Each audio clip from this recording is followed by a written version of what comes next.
বাংলাদেশের আকাশ প্রতিরক্ষায় যেন নতুন ইতিহাস রচনার কাউন্টডাউন শুরু হয়ে গেছে। অন্তর্বর্তী সরকার ক্ষমতায় আসার পর সামরিক খাতে যে অস্বাভাবিক গতি দেখা যাচ্ছে তা দেশের মধ্যে যেমন আলোড়ন তুলেছে, তেমনি আন্তর্জাতিক পরিমণ্ডলেও তৈরি করেছে তুমুল আলোচনার ঝড়। বহু বছর ধরে পিছিয়ে থাকা প্রতিরক্ষা খাতে হঠাৎ করে যেন এক বিশাল ঝাঁকুনি খেয়ে সামনে এগোতে শুরু করেছে প্রিয় মাতৃভূমি। বিশেষ করে বিমান বাহিনীতে যে বড় পরিবর্তনের ইঙ্গিত পাওয়া যাচ্ছে, এটি যদি সত্যি বাস্তবায়ন হয় তবে বলা যায় বাংলাদেশের আকাশে এবার নতুন যুগের সূচনা ঘটতে চলেছে। অন্তর্বর্তী সরকার ক্ষমতায় আসার পর সামরিক শক্তিতে দুর্দান্ত অগ্রগতি হয়েছে বাংলাদেশের। অস্ত্রভান্ডার আর সামরিক খাতে যুক্ত হয়েছে অত্যাধুনিক সব প্রতীক্ষার সরঞ্জাম। বন্ধুপ্রতিম দেশগুলো থেকে সামরিক সরঞ্জাম কেনার নতুন নতুন চুক্তিও হচ্ছে এবং হয়েছে। সম্প্রতি বাংলাদেশ বিমান বাহিনী একটি যুদ্ধ বিমান কেনার প্রাক চুক্তি সেরে ফেলেছে, যাকে বলা হচ্ছে বাংলাদেশ বিমান বাহিনীর জন্য একটা বিগ মুভ। যে যুদ্ধ বিমানটির কথা এতক্ষণ বলা হচ্ছে তার নাম ইউরোফাইটার টাইফন। বাংলাদেশ বিমান বাহিনীর সাথে ইতালির মহাকাশ প্রতিরক্ষা ও নিরাপত্তা বিষয়ক কোম্পানি লিওনার্দো এসপি এর লেটার অফ ইন্টেন্ট বা এলওআই প্রাক চুক্তিপত্রের মধ্যে স্বাক্ষরিত হয়েছে। আর এই এলওআই ঘিরে চলছে সবচাইতে বড় আলোচনা। কবে বাংলাদেশে আসবে আধুনিক যুদ্ধে পরিবর্তন আনা এই ইউরোফাইটার টাইফন, আর কতগুলোই বাংলাদেশে আসবে? এই প্রশ্ন এখন প্রতিটি প্রতিরক্ষা বিশ্লেষক, উৎসাহী মানুষ এবং সাধারণের মধ্যে মুখে মুখে ঘটে চলছে। এলওআই মানে চুক্তি নয়, কিন্তু আগ্রহ খুব শক্তভাবে প্রকাশ করা। আর যখন কোন দেশ ইউরোফাইটার টাইফুনের মতো জটিল ও ব্যয়বহুল ফাইটার জেটের প্রতি আগ্রহ জানায়, তখন বোঝা যায় দেশটি সত্যি প্রতিরক্ষা খাতে বড় ধরনের পরিবর্তনের দিকেই এগোচ্ছে। বাংলাদেশের ক্ষেত্রেও সেটাই এখন প্রতীয়মান হচ্ছে। শুধু ইউরোফাইটার জেটই নয়, সম্প্রতি পাকিস্তান থেকে থান্ডার 17 যুদ্ধ বিমান কেনার ক্ষেত্রে আলোচনা অনেক দূর এগিয়েছে। স্বয়ং বিমান বাহিনী প্রধান পাকিস্তানের সাথে বিষয়টি নিয়ে আলোচনা এগিয়ে নিচ্ছেন। যদিও এই বিষয়টি নিয়ে এরই মধ্যে ভারত প্রতিক্রিয়া দেখিয়েছে। আইএসপিআর নিজেই স্পষ্ট করে জানিয়ে দিয়েছে যে বাংলাদেশ বিমান বাহিনী এবং লিওনার্দোর মধ্যে এলওআই স্বাক্ষরিত হয়েছে।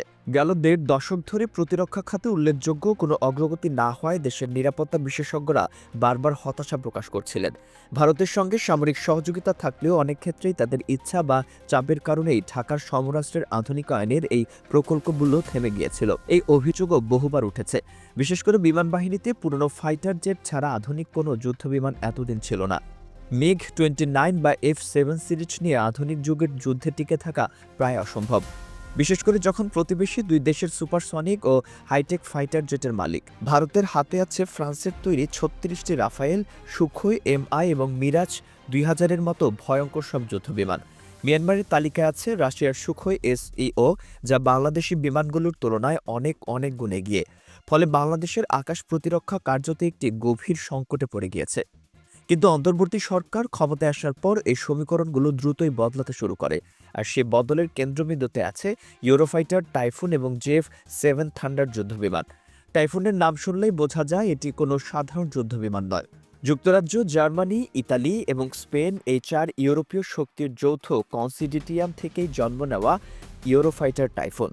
এই টাইফুন বিশ্বের শক্তিশালী মাল্টিরোল কমব্যাট এয়ারক্রাফটগুলোর মধ্যে অন্যতম। এতে ব্যবহৃত ডেল্টা উইং ও কানার্ড নকশাটিকে দেয় অসাধারণ গতিশীলতা। আর এই দুইটি ইউরোজেট EJ-200 ইঞ্জিন বিমানটিকে আকাশে গড়ে তোলে এক বেপরোয়া দানব।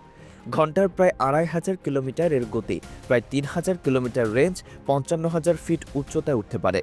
এক কথায় টাইফুন শুধু একটি ফাইটার জেটই নয়, বরং আকাশযুদ্ধে এক বিপ্লব। এর radar, sensor, electronic warfare system, অস্ত্রবহন ক্ষমতা সবই নেটো মানের, যেটি দক্ষিণ এশিয়ার যে কোনো দেশের জন্যই হবে বিশাল এক অপারেশনাল সুবিধা। বিশেষ করে স্টেলথ ক্ষমতার কারণে এটি সহজেই শত্রুর রাডারে ধরা পড়ে না, যা আধুনিক যুদ্ধবিমানে গুরুত্বপূর্ণ। যদি বাংলাদেশ সত্যি টাইফুন সংগ্রহ করে, তবে এটি হবে বাংলাদেশ বিমান বাহিনীর ইতিহাসের সর্ববৃহৎ ও সবচাইতে শক্তিশালী যুদ্ধবিমান ক্রয়। আর দেশের মানুষও সেটি বুঝে গেছে। এ কারণেই সামাজিক যোগাযোগ মাধ্যম থেকে শুরু করে ডিফেন্স ফোরাম পর্যন্ত সবখানেই চলছে আগ্রহের জোয়ার। এই যুদ্ধবিমান কেনার যে প্রক্রিয়া আছে, এই প্রক্রিয়ায় একটি বাধা হিসেবে উঠে আসছে আমাদের প্রতিবেশী দেশ ভারত, এবং তারা অনানুষ্ঠানিক আপত্তিও জানিয়েছে বেশ কয়েকবার। ভারত দাবি করছে বাংলাদেশ যদি ইউরোফাইটার কিংবা JF-7 থান্ডার যুদ্ধবিমান কেনে, এই শক্তিশালী যুদ্ধবিমান কেনার ফলে তাদের নাকি এই অঞ্চলের নিরাপত্তা চ্যালেঞ্জের মুখে পড়বে। ভারতের এই অবস্থানকে বাংলাদেশের অনেক মানুষ ভালো চোখে এখন দেখছে না। তাদের কথা একটি স্বাধীন সার্বভৌম দেশের নিজের প্রতিরক্ষা শক্তিশালী করার অধিকার আছে, আর বর্তমান অন্তর্বর্তী সরকার সেই স্বাধীনতার জায়গাটি পুনরুদ্ধার করার চেষ্টা করছে বলে সাধারণ মানুষের মধ্যে একটি স্বস্তিও তৈরি হয়েছে, যা গেল ১.৫ দশকে ছিল না। গণঅভ্যুত্থানের পর ডক্টর মোহাম্মদ ইউনূসের নেতৃত্বে যে সরকার ক্ষমতায় এসেছে তারা শুরু থেকে স্পষ্ট করে দিয়েছে যে দেশের নিরাপত্তা ও সার্বভৌমত্ব কখনোই ঝুঁকিতে রাখা হবে না।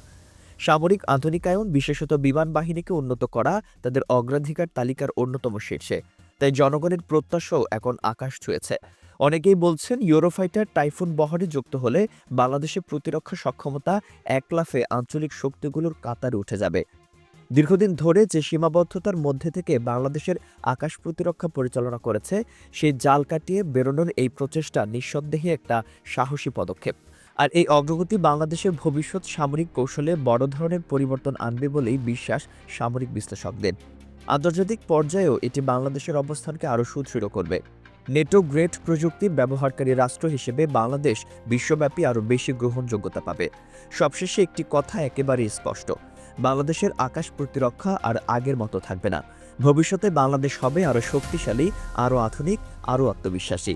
এই পুরো প্রক্রিয়া একটি গুরুত্বপূর্ণ দিক দেখিয়ে দিচ্ছে, বাংলাদেশ আর কেবল পুরনো ক্ষমতার উপরই ভর করে চলতে প্রস্তুত নয়। অন্তর্বর্তী সরকার ও বিমান বাহিনী অন্তত প্রমাণ করেছে যে উন্নত প্রযুক্তির দিকে এগোনোর প্রচেষ্টা সত্যি শুরু হয়েছে। এখন দেখার বিষয়, এ প্রচেষ্টা বাস্তব চুক্তি পর্যন্ত কতদূর গিয়ে পৌঁছায়। দেশের অধিকাংশ মানুষের জিজ্ঞাসা, ডক্টর ইউনূস সরকার যেসব পদক্ষেপ হাতে নিয়েছে, এই প্রজেক্টগুলো আগামী নির্বাচিত সরকার বাস্তবায়ন কি করবে?